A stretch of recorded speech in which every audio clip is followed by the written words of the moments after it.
Islamic Insight 2.0 بادشاہ وقت نے اپنے وزیر سے پوچھا، یہ میرے نوکر مجھ سے زیادہ خوش کیسے رہتے ہیں جبکہ ان کے پاس کچھ نہیں اور میرے پاس کسی چیز کی کمی نہیں؟ وزیر نے کہا، بادشاہ سلامت، اپنے کسی خادم پر قانون نمبر 99 کا استعمال کر کے دیکھیے۔ بادشاہ نے وزیر سے پوچھا، اچھا یہ قانون نمبر 99 کیا ہوتا ہے؟ اس نے کہا، بادشاہ سلامت، ایک سراہی میں 99 درہم ڈال کر سراہی پہ لکھ دیجئے کہ اس میں تمہارے لیے 100 درہم ہدیہ ہے۔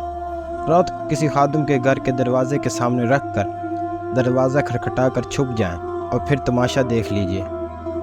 بادشاہ سلامت نے جیسے وزیر نے سمجھایا تھا ویسے کیا۔ بادشاہ نے ایک سراہی میں 99 درہم ڈالے اور اس پر لکھ دیا، یہ 100 درہم تمہارے لیے ہدیہ ہے۔ بادشاہ نے ایک خادم کے دروازے پر رکھ دیا اور دروازہ کھٹکھٹایا اور چھپ کر تماشا دیکھنا شروع کر دیا۔ اندر سے خادم نکلا، سراہی اٹھائی اور گھر چلا گیا۔ درہم گنے 99 جبکہ سراہی پر لکھا ہوا تھا کہ 100 درہم ہے۔ سوچا یقیناً ایک درہم کہیں باہر گم ہو گیا ہے۔ خادم اور اس کے گھر والے سب باہر نکلے اور درہم کی تلاش شروع کر دی۔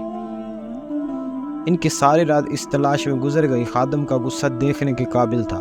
کچھ رات صبر اور باقی کی رات بک بک میں گزار دی۔ خادم نے اپنی بیوی بچوں کو سست بھی کہا کیونکہ وہ درہم تلاش کرنے میں ناکام رہے تھے۔ دوسرے دن یہ ملازم محل میں کام کرنے کے لیے گیا تو اس کا مزاج مبدل، آنکھوں سے چکراتے، کام سے جنجلاہٹ، شکل پر افسردگی آئی تھی۔ بادشاہ سمجھ گیا 99 کا قانون کیا ہوا کرتا ہے۔ لوگ ان 99 نعمتوں کو بھول جاتے ہیں جو اللہ تبارک تعالیٰ نے انہیں عطا فرمائی ہوتی ہیں، اور ساری زندگی اس ایک نعمت کے حصول میں مایوسی میں گزار دیتے ہیں جو انہیں نہیں ملی ہوتی، اور یہ والی نعمت بھی اللہ کی کسی حکمت کی وجہ سے روکی ہوتی ہے، جسے عطا کر دینا اللہ کے لیے کوئی بڑا کام نہیں۔ میرے عزیزو، لوگ اپنی ایک نعمت کے لیے سرگرداں رہ کر اپنے پاس موجود 99 نعمتوں پر اللہ تبارک تعالیٰ کا احسان مانیں اور ان سے مستفید ہو کر شکر ادا کیجیے۔ اللہ ہمیں اپنا شکر گزار بندہ بنا دے۔